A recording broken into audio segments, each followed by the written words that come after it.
Generosity. As the man grows and evolves and returns to his masculine essence, he will come to understand that the most generous thing that he can do in order to serve, in order to be on purpose, is to be first and foremost generous with himself. How are you going to be generous with someone else if you're not first creating stability, safety, security for yourself? Your sense of generosity stems from you having a generous spirit, having a generous way of being, generous mindset, generous thought patterns and behaviors. This is the thing that I want to get across here. It is that a lot of men in their disembodied masculine think that they can, so to speak, purchase themselves a woman. That they can just give plenty of gifts, they can just give plenty of compliments, just give all of these things, and then they will get. But don't you see that that is, in and of itself, a very selfish motive? It certainly can be. Generosity is not that.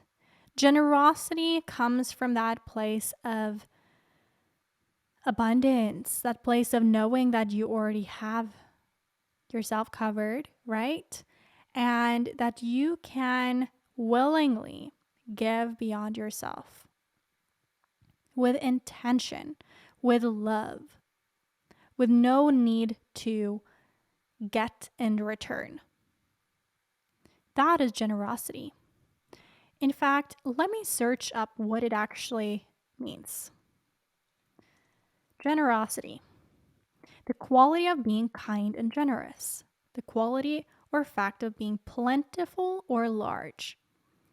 So that is what it is.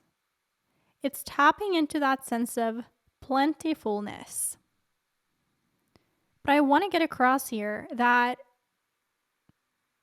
I can sense a lot of shame and guilt in the masculine collective among men, where the shame is rooted in thinking that they should be generous. They have to be generous in order to be a man, when in fact, you want to just focus on creating a sense of foundation for yourself from which you can create space and structure for the feminine essence to feel supported within.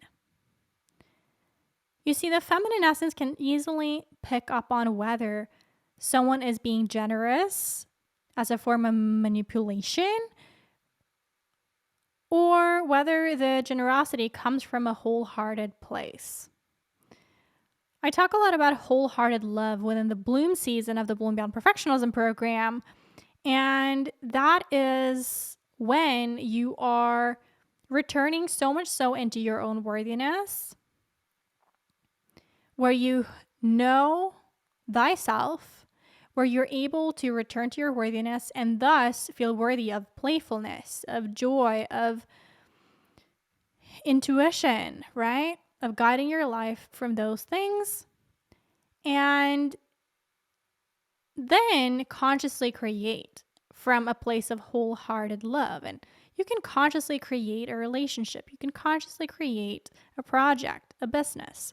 And so generosity is absolutely rooted in wholehearted love. It is rooted in conscious creativity. So check yourself. Are you being generous as a form of manipulation?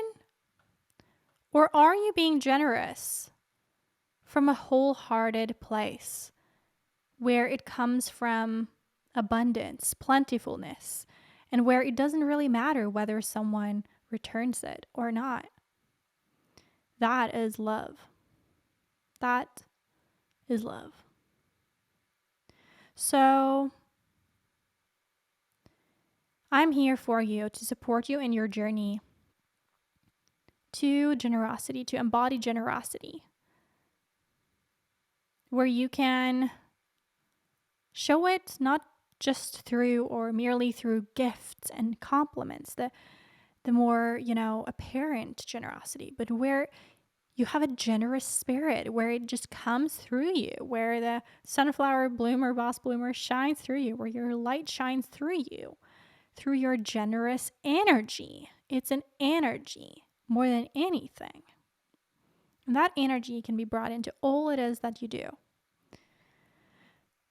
So you can go to bloombeyond.com/apply to apply to join the Bloom Beyond tribe, the collective and the group for both men and women committed to overcoming perfectionism, and then also overcoming the need to be generous because you feel like you should or have to, where you are attached to the outcome of your generosity. Overcome that to be able to be generous from wholehearted love and conscious creativity instead.